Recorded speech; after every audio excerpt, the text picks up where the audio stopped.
is in Numbers, chapter 14. Numbers is in the Old Testament.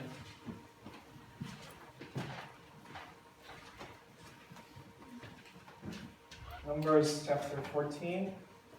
Actually, it's all the way to the entire chapter, but I'd like for us to focus on some of the verses found in this chapter.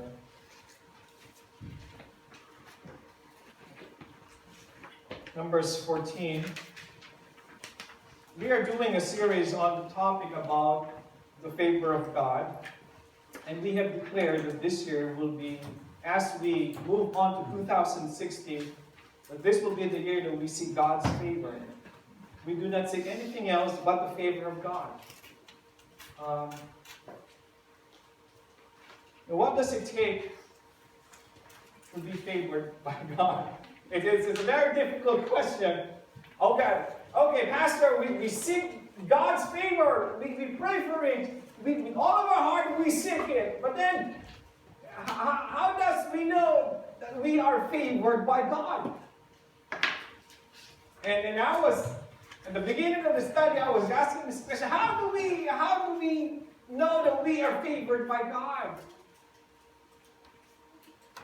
The Bible is well, it's very hard to find an answer in the Bible. What does it take to be favored by God? Because you know why? Because all of the people in the Bible, they were already selected by God. We talk of Noah. You probably know the story of Noah. God was so fed up with the world that he wants to abolish everything. But then he selected one family. Noah's family. The question is, how was Noah selected and not Luke's family? Or how come Noah was selected and not Ephraim's family? I mean, why Noah? Very difficult. Now, Abraham. You probably know the story of Abraham. He was called from the land of Ur. The Bible just speaks, and God called Abraham and turned his name into Abraham. And he made a promise, Abraham, I will build you a nation more than the sands of the seas and the stars in the sky. It goes back to the question, why did God select Abraham and not Abraham's neighbor? And then we come with Joseph. Joseph had how many brothers? Well, Joseph was, he was not the youngest, because Benjamin was the youngest, Joseph. Again, the question, why did God select Joseph and not Ephraim, and not all of the brothers, not even Benjamin? Why Joseph? The Bible doesn't speak. And then there's David. Why was David selected to become the king of Israel? Remember the story? Jesse had sons. And Samuel the prophet came in and said, God talked to me and said, from the family of Jesse will come the first king. Well, not the first, but the next king of Israel, because the king then was, who was the king before David? Saul. And then Jesse presented all of his brothers, all of his sons. Panganay, the eldest, tall, dark, and handsome. And then when Samuel saw the firstborn, oh my gee, this is it. This will be the next king of Israel. He's tall, he's macho, he's good looking. Lahat na ho nasa kanya. But then when he approaches the firstborn of Jesse, the Spirit, God speaks to Samuel. Man sees through the outside, but God sees through the inside. Sorry, boy, you're not the one. Next. Oh, ganun din. Guapo. The Bible really speaks. Tall, handsome. God says, not this. And then, all of a sudden, all of the sons were presented, and no one was selected. Have all of your sons been presented? Well, there's one more. There's this little boy called David. He's still tendering the sheep. He goes back to the question, why David? Why God selected David among all the brothers? Why was he favored among all of the other brothers? Whew. I didn't know. Probably when you go to heaven, that's the first thing you ask.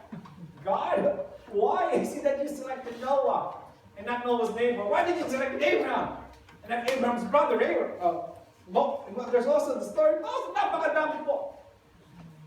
We just simply cannot understand. But I believe the Bible speaks of order. And then we meet Caleb. Thank God for Caleb. Caleb was favored. But the Bible speaks of why, the reason behind he was favored by God. Caleb. You remember the story there where Caleb was one of the only two men who left Egypt. You probably remember the story. They left Egypt because they were in slavery. And they were going to the promised land. It should only take 40 days. And what happened? It took them 40 years because God was so angry with Israel. And he said, all of you will die in the desert. Not a single man will enter except two. Historian says that there are at least 600 to 1 million men. Imagine that. 600,000 to 1 million men. They all died because of the wilderness. And the only two guys who survived, one was Joshua, the other one was Abraham. Now we're getting some pictures here. He was only two men who left Egypt and entered the promised land. And then at the age 85, when they conquered the land, he was 40 years old. Remember this. He was 40 years old when he entered the promised land. And at the age of 85, 45 years after battling giants and all these things, he was still able to conquer Hebron and defeats the Anakite giants. Of all of the conquests to the promised land, there's only one tribe that is the most difficult to defeat. And that is the Anakite tribe. You know why? Because the Anakite were the giants. You probably heard the story of David and Goliath. Where did Goliath came from? Where did Goliath came from? Was he a product of steroid? No, steroid was giant. Oh, why was he so giant? The Bible says he was at least between 9 feet. Where did Goliath came from? From the tribe of Anakite. So just imagine you have hundreds and thousands of men, giants, to conquer. At the age of 85, Caleb defeated the Anakite and took Hebron. That's the favor of God. I'm so excited when I study Old Testament. It just brings a lot of passion in me. I just love Old Testament. Now, going back to my question. What can we learn about the life of Caleb? Caleb, here. In verse 24 of Numbers 14. One verse we're going to study this morning. Verse 24 it says, but because my servant Caleb has a different spirit and follows me wholeheartedly, I will bring him into the land he went to and his descendants will inherit. Very key verse in Numbers 24. How do we become favored by God? There's the key. Number one is servant. In order for us to really experience the favor of God, Caleb gave us the first point. Caleb was a servant. First reason God favored Caleb was because he was a servant. The first introduced Caleb in Numbers 13. There in verse 2, we'll learn that God commanded Moses to send spies to the land of Canaan from each tribe. There were 12 tribes. You shall send one man, everyone a chief among them. Remember this. God said to Moses, call a single man from each tribe of Israel. And that man should be the chief among them. a leader. A few verses down in verse 6, we find that a chief that was selected from the tribe of Judah was Caleb. In the very outset, meeting Caleb, see his servant heart. Napakabalaga, very, very important. As we seek the favor of God, as we pray for God's favor, we have to remember that we have to have this servant heart, a servant attitude. One that serves one another, one who is more interested on the benefits of others than themselves. The servant leader. What is a servant leader? Caleb was one of those special people who understood the power of a position didn't come from lording over others. Instead, it came by serving others. Humbly put others and their interests before you are serving them like Christ has served us. Boom! The favor of God rests upon those who serve others. Who serve others' interests more than their interests. Who will let others take the credit. Who will let others take the glory rather than themselves. Napakahalaga yan. It's very, very important for us to remember for the rest of 2016. In order for us to seek the favor of God, we should be servants of God. That in one way or another that we are serving God. In a manner that God has blessed us with, gifted us. All of us, this church, should be one way or another serving God. Lahat po tayo should be in a ministry. Some of you doesn't even have any involvement in the last many years, and that's okay. We will change that 2016. I will make sure all of us here is involved in one ministry. Tama na po ang sitting down, pa-cute, pa-smile-smile. This will be the year that we are going to serve God. Niya ako, Pastor. Niya ako. Tumibig ka. Tumibig ka. Sa video, wala akong niya. Sa ano? Church, this will be the year everyone will serve God. Now, servant, Number 2. But because my servant Caleb has a different spirit and follows me wholeheartedly, I will bring them into the land. Second point. Caleb has a different spirit. Oh, I love this. Caleb was different. Kakaiba ho siya. 10 of the spies disheartened the people by giving them bad report. Following the bad report, the children of Israel wept all night. This is Numbers 14. That was just read to us. They were grumbling against Moses and Aaron. In an effort to stop the people from sinning, Caleb stood up and said to the people, "The land which we passed through to spy it out is an exceedingly good land. If the Lord delights in us, He will bring us into this land and give it to us, a land that flows with milk and honey. Only do not fear the people of the land, for they are bread to us. Their protection is removed from them, and the Lord is with us. Do not fear them." I love this guy, Caleb. If we have meeting in the office, I want this Caleb in my side. I want Caleb in our church. I just want his spirit. Kakaiba ho siya. He's a different kind of a person. He always sees the good in every bad situation. He always sees the positive, the potential, the opportunity. When everything seems so wrong and so evil, he sees the good in that opportunity. Oh, I love this Caleb. Caleb was different. It takes courage to be different. Yes, from a world that worships conformity. But if we were to be people who are favored by God, we're going to have a different and bringing God into the conversation of our lives. Church, I know we encounter some trials, we encounter some problems, and that I have to agree.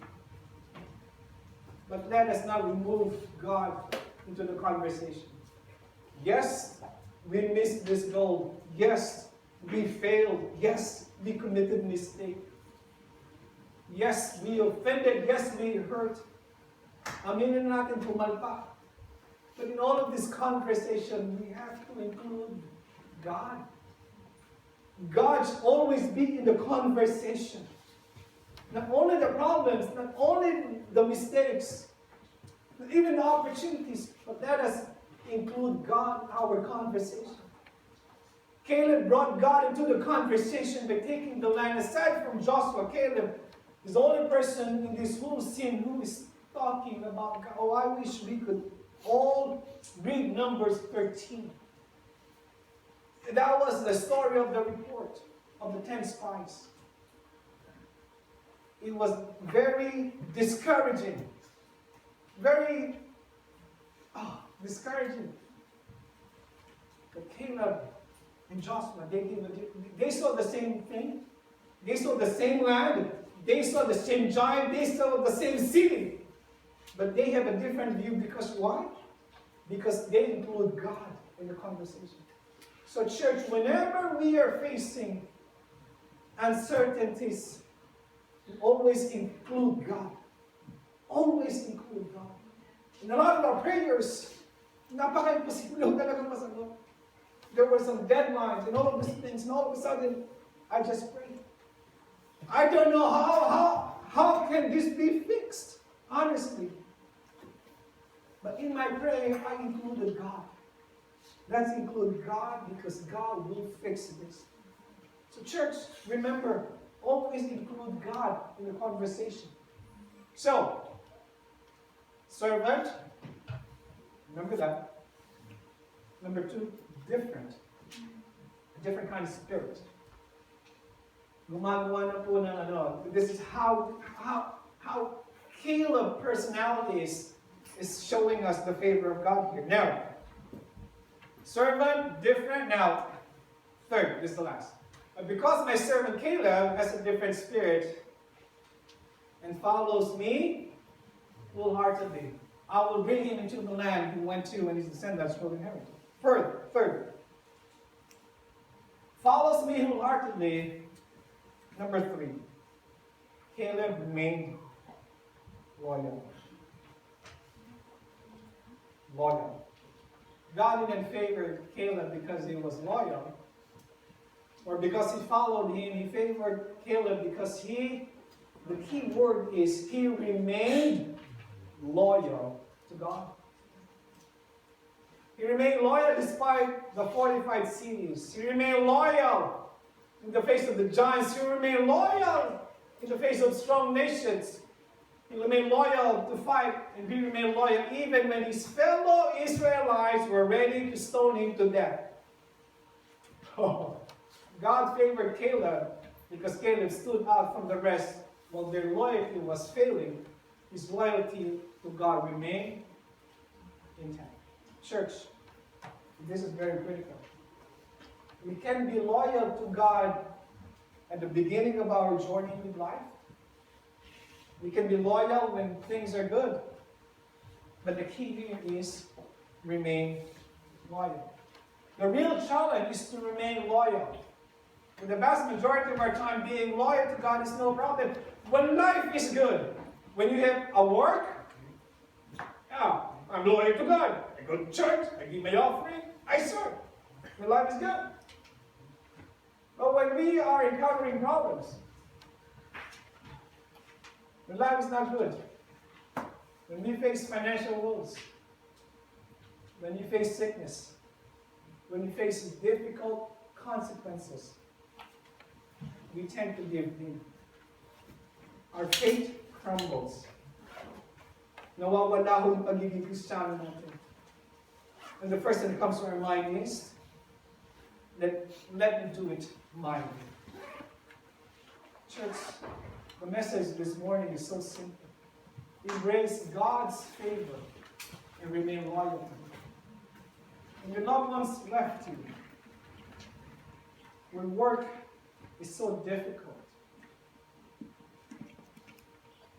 When you're having a hard time paying that card, the first thing that comes to our mind is, I need a second job. Church, we've all experienced that. I have to say again and again. Taking a second job will give you temporal benefits. But if that second job will take you away from God, it's not worth it. Church, we have been witnesses of people who've chosen the other way and neglected their loyalty to God. And they were even worse.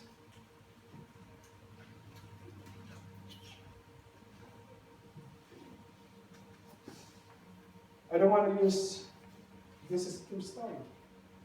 This is a real person in the church. When he first came to the church, he was so passionate with God. He was so actively involved in every ministry. Church retreat, conference, met every Bible study, you name it. Name it. Very active in the church. And then finally, we had a personal talk and said, you know what is your heart's desire, brother? And he said, oh, Pastor, I want to marry. Really? You're good looking. You have a stable job. You'll find one. You know what? I never had any girlfriend before. I thought I said no. Was probably almost 50. Never had any girlfriend. Cool.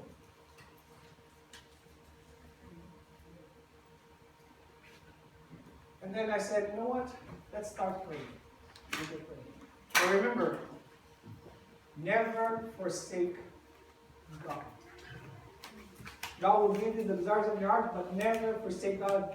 Remain loyal to God. And then this guy was working in the hospital, and boom! He met this beautiful, amazing woman in the hospital. And nagkaroon talaga ng chemistry.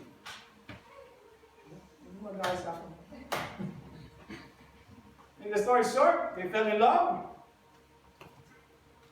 Talagang it was really romantic. We had church and officiated wedding. It was beautiful. First 3 years was really beautiful. But then they started having financial problems. Lumalaki, the family is growing. And so this brother talked to me, Pastor, I need a second job. I cannot support the family.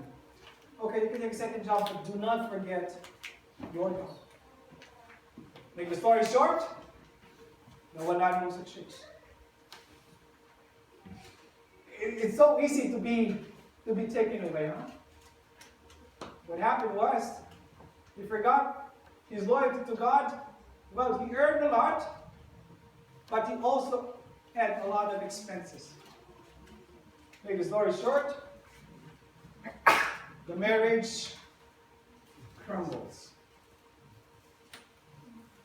The money zeroed out.